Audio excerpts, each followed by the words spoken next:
오늘 함께 보실 말씀은 누가복음 11장 14절부터 16절까지의 말씀입니다. 네, 오늘 함께 보실 말씀 누가복음 11장 14절부터 16절까지의 말씀. 네, 우리 한 목소리로 함께 봉독하겠습니다. 예수께서 한 말 못하게 하는 귀신을 쫓아내시니 귀신이 나가매 말 못하는 사람이 말하는지라 무리들이 놀랍게 여겼으나 그 중에 덜어는 말하기를 그가 귀신의 왕 바알세불을 힘입어 귀신을 쫓아낸다 하고 또 덜어는 예수를 시험하여 하늘로부터 오는 표적을 구하니. 아멘. 네, 오늘 말씀은 바리새인, 목이 곧은 백성, 그리고 성령 충만한 그리스도인이라는 제목으로 함께 나누겠습니다.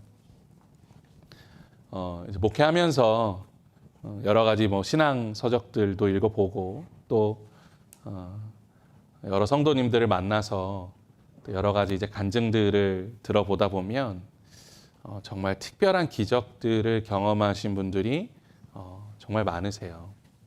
그래서 나는 이렇게 병이 낫기도 했다라고 말하시는 성도님들도 계시고 또 어떤 분들은 삶에 정말 꼭 필요한 부분이 있었는데 간절히 기도하다 보니 또 다른 분들이 열심히 중보기도 해주다 보니 정말 기적이라고 할 수밖에 없는 방법으로 하나님께서 그 일들을 해결해 주시고 우리의 인생을 인도해 주셨다라는 그런 간증들을 많이 듣게 되었습니다.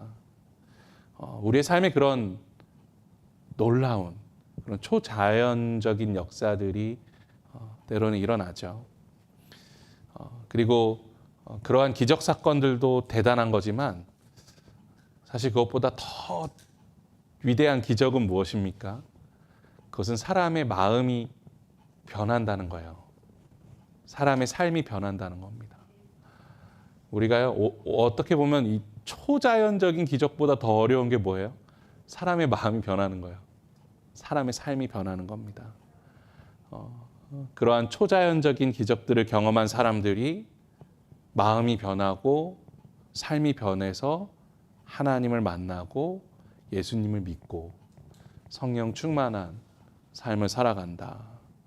그것이 얼마나 큰 은혜이고 얼마나 위대한 일인지 우리는 우리가 걷는 이 길을 통해서 그 놀라운 은혜들을 발견하곤 하죠.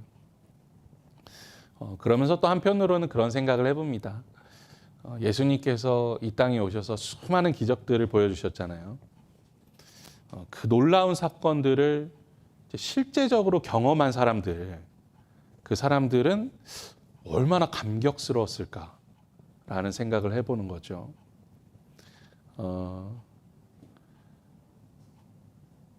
그 예수님이 혼인잔치에 가셨을 때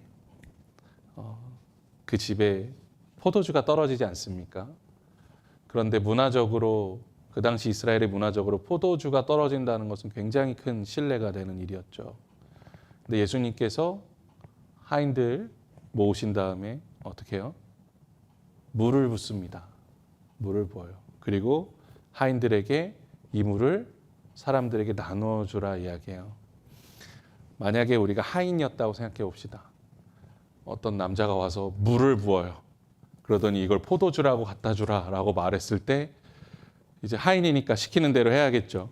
그래서 그 물을 가지고 가서 사람에게 그 물을 줬는데 그때까지 얼마나 긴장된 마음으로 나아가겠습니까?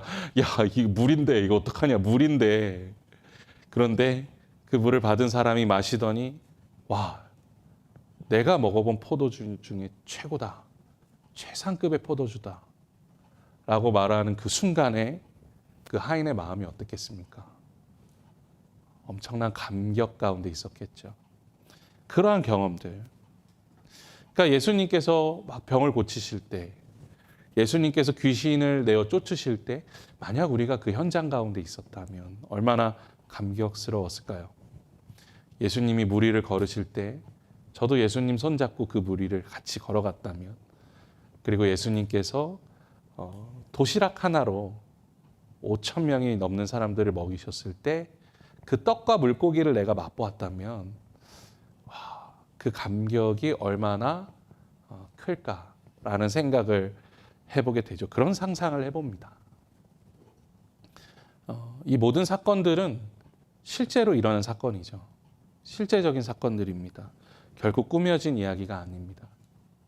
성경에서는 그 말씀이 기록되어 있던 당시에 그 사건들을 경험한 증인들이 아직도 살아 있었다라고 기록해요.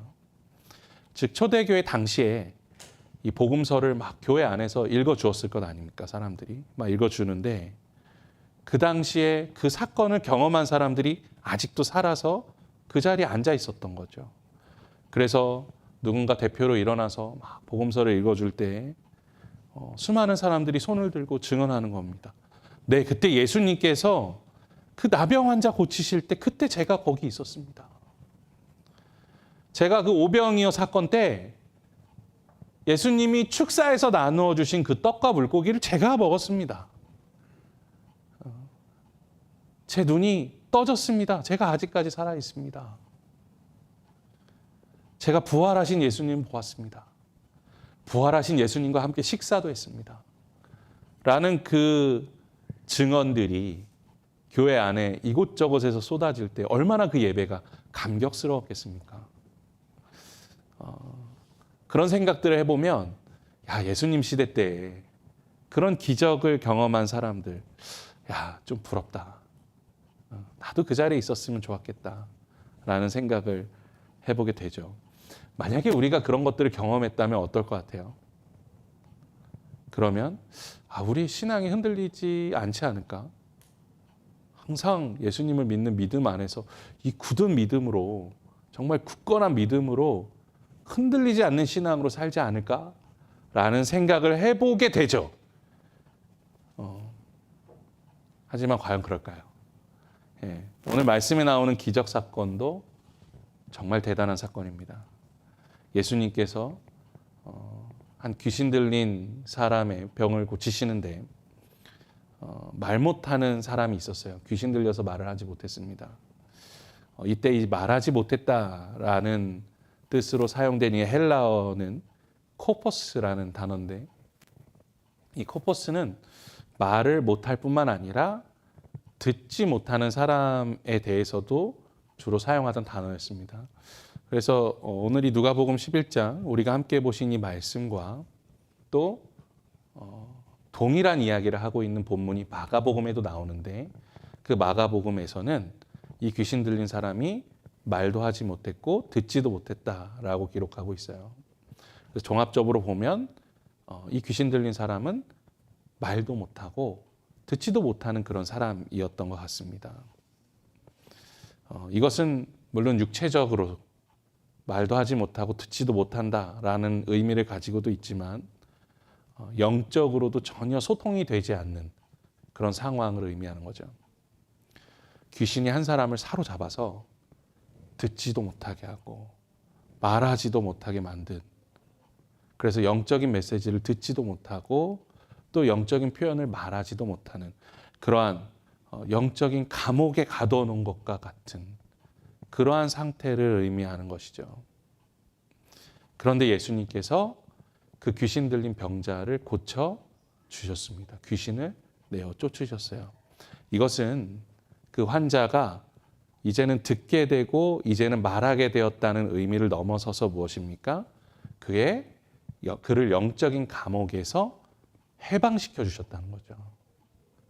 그의 영적인 귀를 열어주셨고 그의 영적인 입을 열어 하나님을 찬양하도록 그의 삶을 인도해 주셨다는 겁니다. 병은 의사도 고칠 수 있습니다. 요즘 현대의학이 얼마나 눈부시게 발전했습니까? 예전에는 불치병이라고 했던 약들이 막 나오기 시작했습니다. 그리고 요즘 이제 의학 서적들을 보면 이제 나노과학이라는 것이 막 발전하면 이제는 세상에 고치지 못할 병이 없어질 정도로 그 정도로 현대의학이 굉장한 성공을 이루고 있다고 합니다. 하지만 영적인 치료는 불가능합니다. 영적인 치료는 오직 하나님 안에서만 가능한 거죠. 예수님께서는 우리의 어떤 육체를 치유해 주실 뿐만 아니라 우리의 영을 치유하시고 우리의 영을 회복시키시고 우리의 영에 자유를 주시는 분이시죠. 우리가 믿는 주님은 바로 그런 분입니다. 그렇게 한 사람을 가두고 있던, 영적인 감옥에 가두고 있던 귀신이 떠나가고 그 사람의 육체가 회복되는 그 놀라운 현장 속에서 정말로 감격스러운 순간 아닙니까? 우리가 그 순간 그 자리에 있었다면 주님, 제가 주님을 찬양합니다. 평생토록 주님 찬송하고 이 한 몸 다 바쳐 오직 주님만을 따르겠습니다 라고 고백할 것 같지 않습니까? 그런데 그 감격스러운 순간에 이 무리들이 보인 반응은 어떻습니까? 와, 신기하다. 야, 대단하다. 마치 TV에 나오는 마술쇼를 보듯이 무엇이라고 말합니까? 예수님, 하나 더 보여주세요. 우리는 기적을 구합니다. 16절에서 하고 있는 이야기가 그겁니다. 기적을 더 보여주세요. 기적을 더 보여주세요. 그들이 왜 기적을 더 요구합니까? 하나님을 정말 더욱더 굳게 믿고 의지하고 싶은데 예수님이 보여주신 기적이 부족하니까 야, 몇 가지만 더 보면 내가 하나님을 더 굳건히 믿을 수 있겠다. 몇 가지만 더 보면 내가 예수님을 믿는 믿음이 흔들리지 않겠다. 그러한 결단을 위해서 기적을 요구하는 것입니까?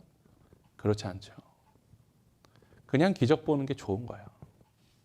그런 일들이 내 주위에 일어나는 게 너무나 좋은 거고 또 나에게도 그런 기적을 베풀어 주셨으면 좋겠는 거죠. 마치 앉아서 마술쇼를 보듯이 서커스를 보듯이 그 공연에 참여하고 싶은 손님처럼 예수님이 베푸시는 기적을 구경하고 싶은 거예요. 정말 안타까운 이야기지만 그들은 예수님을 어떻게 여기고 있습니까? 광대처럼 여겨요. 그 당시에 모인 많은 무리들이 예수님을 그렇게 봤습니다. 그리고 여기 한 발 더 나아가서 예수님을 적대하고 미워하는 바리새인들은 예수님의 이 기적을 어떻게 해석합니까? 15절에 나오죠. 그가 귀신의 왕 바알세불의 힘을 빌려 이런 기적을 행한다라고 조롱하고 모욕합니다.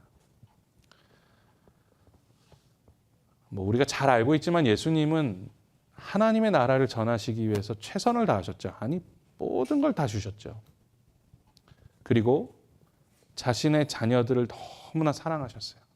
이 땅에 있는 자신의 자녀들, 특히 고통받고 괴로움 당하고 억눌려 있는 사람들 너무나 사랑하셨습니다. 그래서 어딜 가나 자기가 피곤하고 힘들고 그런 거 생각지 않으시고 긍휼의 마음을 가지고 진심을 다해서 병자들을 치유하시고 고치시고 귀신을 쫓아내셨습니다. 그런데 예수님께 돌아온 건 무엇입니까? 모욕과 조롱이에요. 광대를 대하듯이 하는 그런 모습입니다. 많은 무리들이 예수님의 그 놀라운 기적들을 쇼를 보는 것처럼 즐기고 있었습니다. 그것만으로도 가슴 아픈데 거기에 더해서 예수님이 귀신의 힘을 빌려서 사역한다. 그 얘기가 뭡니까? 귀신들의 왕이다. 이런 이야기를 하고 있는 거죠. 예수님을 사랑하는 그리스도인이라면 이러한 바리새인과 무리들의 모습을 보면서 무엇을 느끼게 되죠? 거룩한 분노를 느끼게 됩니다. 이게 정상이죠. 그런데 생각해 보면 이렇게 하나님의 놀라운 기적을 보고도 하나님을 온전히 믿지 않았던 사람들은 예수님 시대 때만 있었던 건 아니에요. 구약 시대 때는 더 심각했습니다. 출애굽 시대 때 엄청난 기적을 이스라엘 백성들이 경험하지 않습니까? 상상도 할 수 없는 기적입니다. 그런데 그렇게 엄청난 기적을 경험하고 하나님께서 이스라엘 백성들을 애굽 땅에서 탈출시키시고 가나안 땅으로 인도하시는 그 놀라운 기적의 현장 안에서도 이스라엘 백성들은 어떻게 합니까? 계속 하나님을 배신하고 계속 우상을 숭배하려고 해요. 아침마다 하나님이 내려주신 만나를 먹으면서 오늘은 어떻게 하나님 배신할까? 오늘은 어떻게 하면 하나님으로부터 멀리 할까를 고민합니다. 진짜 그랬어요. 한두 번이 아니었습니다. 하나님께서 참고 또 참으셨어요. 그러다가 정말로 하나님도 포기하고 싶다고 말하실 만큼 이제 쟤네 희망이 없다. 소망이 없다. 모세야, 쟤네 그냥 싹 다 죽이고 너부터 다시 시작하자. 라는 이야기를 심각하게 꺼내실 만큼 하나님께서도 이스라엘 백성들을 보면서 마음 아파하셨습니다. 그리고 그들에게 붙여주신 별명이 뭡니까? 아까 제목에 나왔죠. 뭐예요? 목이 곧은 백성들. 목이 빳빳하게 곧아 있습니다.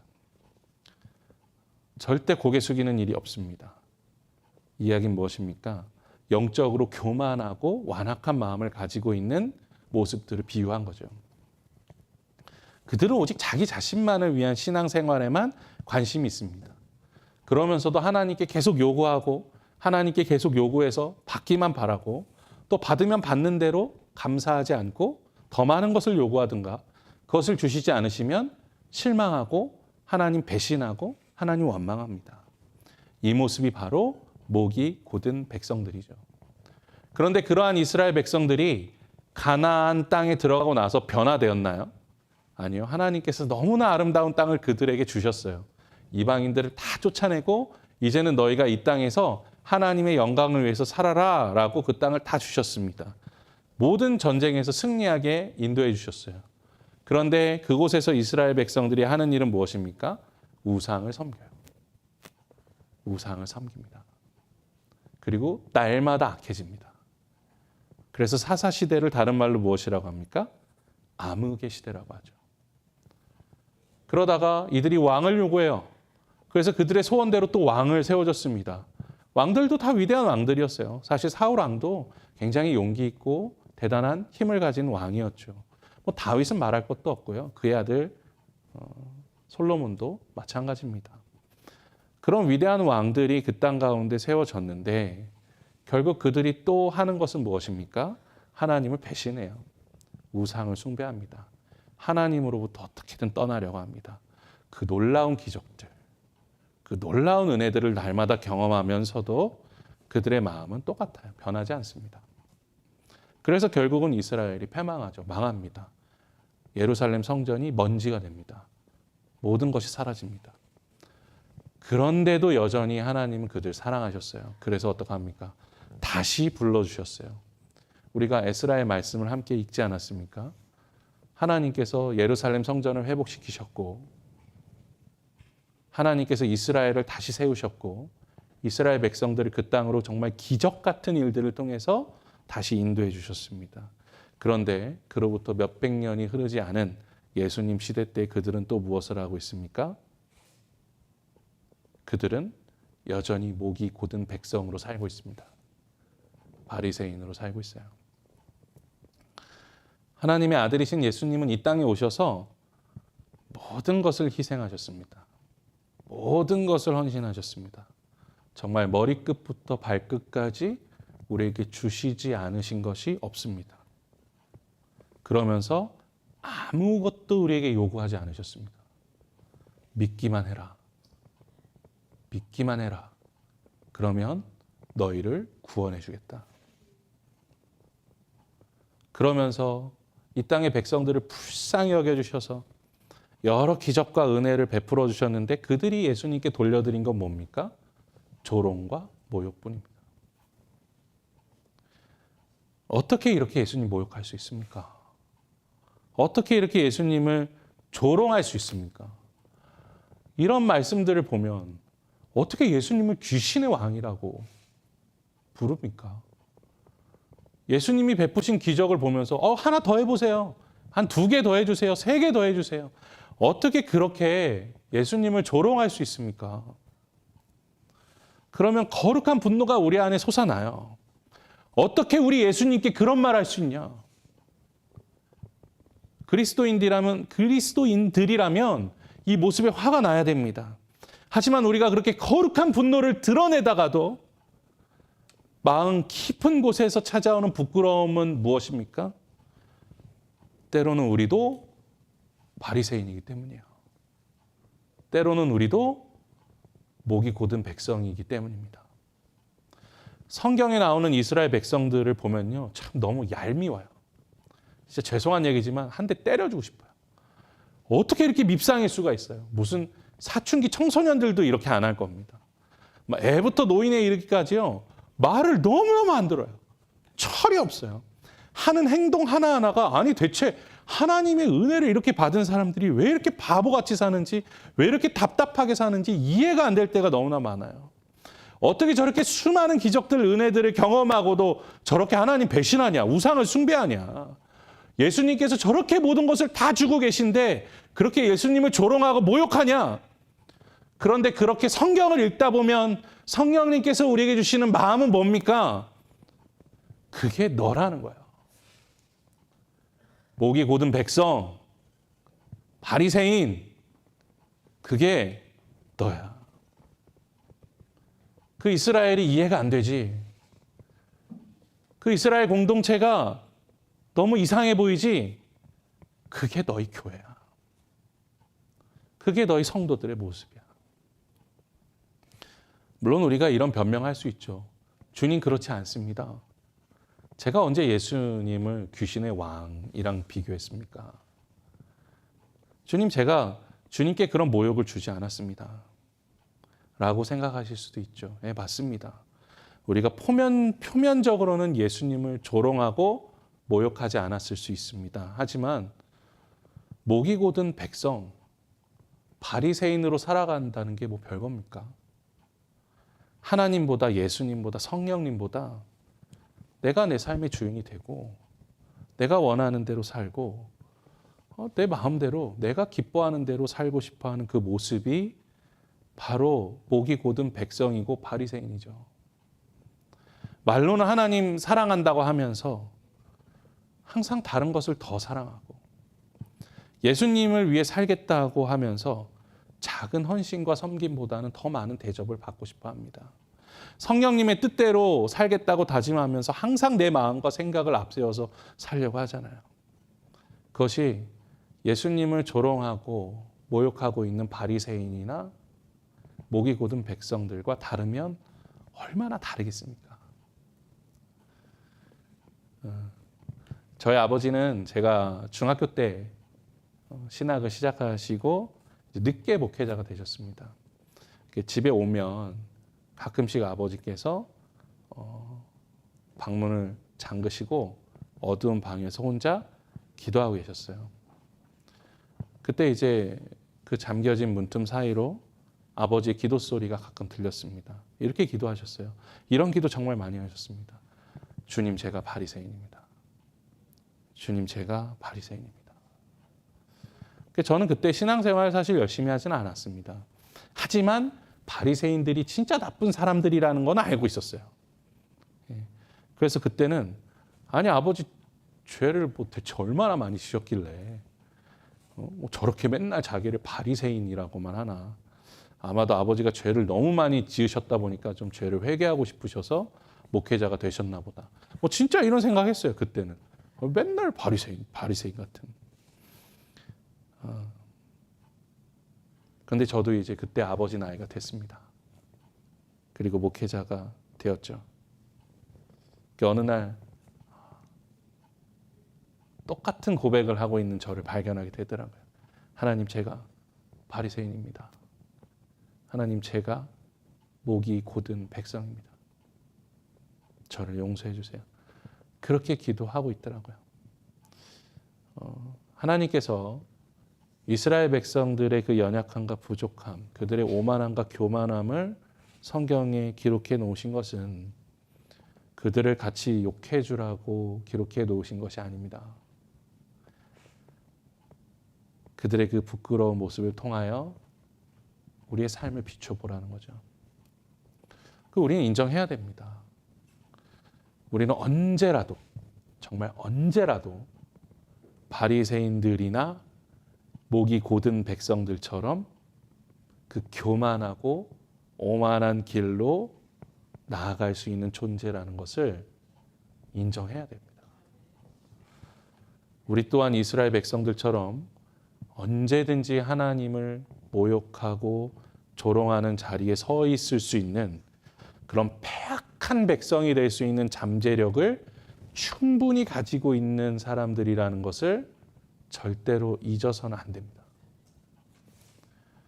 뉴욕 맨하탄의 복음화를 위하여 정말 많이 노력하셨던 팀 켈러 목사님, 2년 전에 이제 소천하셨죠. 하늘나라 가셨는데 정말 많은 책들을 쓰셨고 이 뉴욕이 어떻게 보면 굉장히 타락한 도시 아니겠습니까? 그곳에서 복음화를 위해서 정말 많이 노력하셨던 분인데 이분이 이런 이야기를 하셨습니다. 나는 수십 년간 목회를 하며 수많은 그리스도인들을 보았습니다. 그 중에는 정말 진정한 그리스도인들도 있었고 또 자칭 그리스도인으로서 그리스도인이라고 말하지만 그리스도인으로 살지 않는 많은 사람들도 보았습니다. 저는 처음에 그들을 잘 구분하지 못했습니다. 그들은 처음에 볼 때에는 다 비슷해 보입니다. 하지만 그들이 하는 고백을 들을 때 나는 그들이 그리스도인인지 아닌지를 구별할 수 있게 되었습니다. 자칭 그리스도인들은 내가 그리스도인이라는 것을 강조합니다. 하지만 진정한 그리스도인들은 고백합니다. 나는 죄인입니다.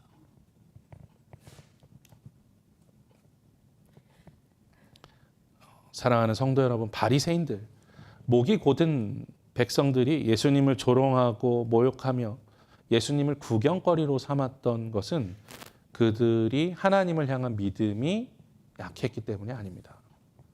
그들은 누구보다도 하나님을 잘 믿고 있다고 자신했던 사람들이었습니다. 하지만 그들이 왜 그렇게 패악의 길을 걸어갔을까요? 그것은 그들의 믿음의 방향성이 잘못되었기 때문입니다. 그들의 믿음은 하나님을 향하는 듯 하였지만 결국은 자기 자신을 향하고 있었죠. 자기 자신을 위해 하나님을 믿는 사람들이었습니다. 내 감정이, 내 인생이, 내 생각이, 내 마음이 만족되지 못하면 하나님도 잘못했다고 말하는 사람들입니다. 자기 자신을 위해 하나님을 믿는 사람들, 우리는 그들을 바리새인들이라고 부릅니다. 목이 곧은 백성들이라고 부르는 것이죠. 그렇다면 진정한 크리스찬은 어떤 사람들일까요? 나를 자랑하는 사람이 아니라, 나를 높이는 사람이 아니라, 내가 바라는 것을 바라는 사람이 아니라, 내가 원하는 것을 가지려 하는 사람이 아니라 예수님께 무릎 꿇는 사람입니다. 예수님 앞에 엎드려 통회하고 회개하는 사람들입니다. 높은 곳을 찾지 않고 낮은 곳을 찾는 사람들이고 얻으려고 하는 것이 아니라 버리려고 하는 사람들입니다. 사도 바울은 이렇게 고백합니다. 나는 세상의 더러운 것과 같이 되었고 만물의 찌꺼기와 같이 되었다. 그는 정말 그렇게 됐습니다. 세상의 더러운 것과 같이 되었고 만물의 찌꺼기와 같은 삶이 되었다. 하지만 그 바울이 그 이후에 고백하는 것은 무엇인지 아십니까? 그 교만하기로 이름난 고린도 교회 성도들에게 하는 이야기, 그것은 이것이 바로 능력이라는 것입니다. 이것이 바로 그리스도인의 능력이라는 것입니다. 교만하지 말라. 겸손히 살아라. 그것이 바로 진정한 그리스도인의 삶의 모습이라는 거죠. 사랑하는 성도 여러분, 우리가 바리새인으로 살아가느냐, 예수님의 제자로 살아가느냐, 아니면 목이 곧은 백성으로 살아가느냐, 부드러운 마음을 가진 그리스도인으로 살아가느냐는 우리의 삶의 방향성이 내려놓음으로 나아갈 때부터 시작이 되는 줄로 믿습니다. 우리는 나를 위한 신앙생활에서 벗어나서 하나님이 기뻐하시는 일이 무엇인지를 우리 삶 속에서 찾을 수 있어야 하는 거죠. 내가 기뻐하는 것을 위하여 하나님이 존재하시는 것이 아니라 우리가 하나님의 기쁨을 위해 존재하는 것입니다. 내가 원하는 것, 내가 바라는 것으로부터 벗어나서 하나님의 소망이 우리의 삶에 어디에 있는지, 하나님이 지금 이 자리에 우리의 삶을 주신 그 목적이 하나님의 어떤 소망으로 흘러가는지, 우리는 그것을 묵상하고 발견할 수 있어야 하는 것이죠. 하지만 정말 실망스러운 것은 우리에게 그 힘이 없다는 거예요.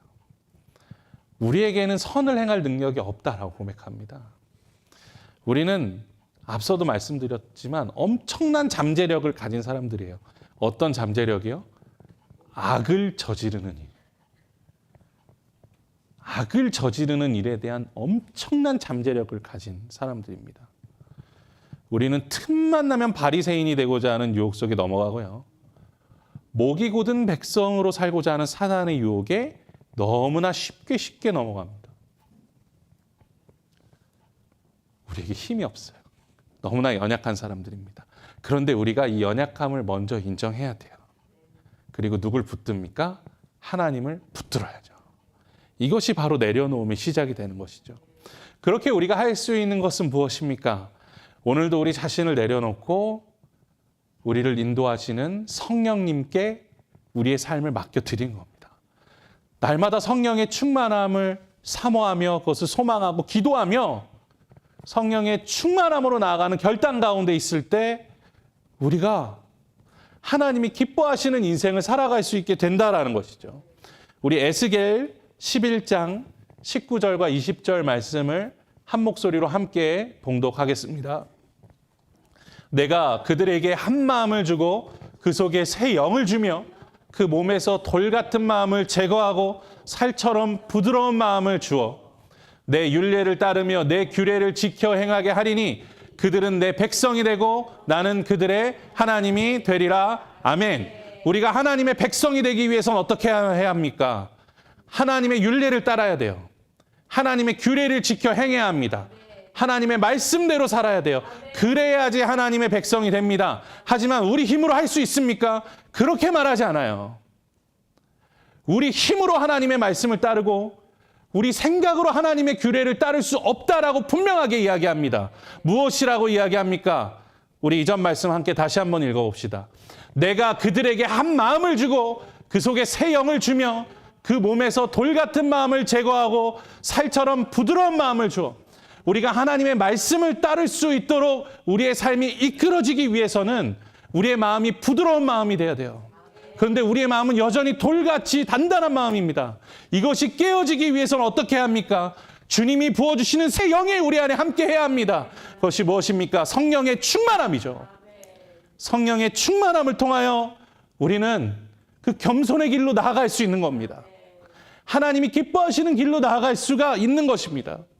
우리가 성령의 충만한 그리스도인으로 살아갈 때 하나님 기뻐하시는 일들, 하나님이 영광 받으시는 일들을 우리가 이뤄갈 수 있게 되는 줄로 믿습니다. 우리 시간